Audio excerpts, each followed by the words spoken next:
Sweater வாங்கி தெரியா? சந்தோஷ்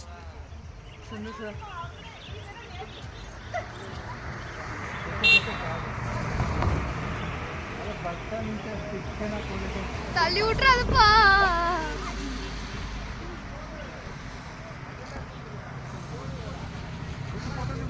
பின்னாடி காட்டு பா. மேக மூட்டெல்லாம் அப்படியே நான் கையில பிடிச்சிட்டு போன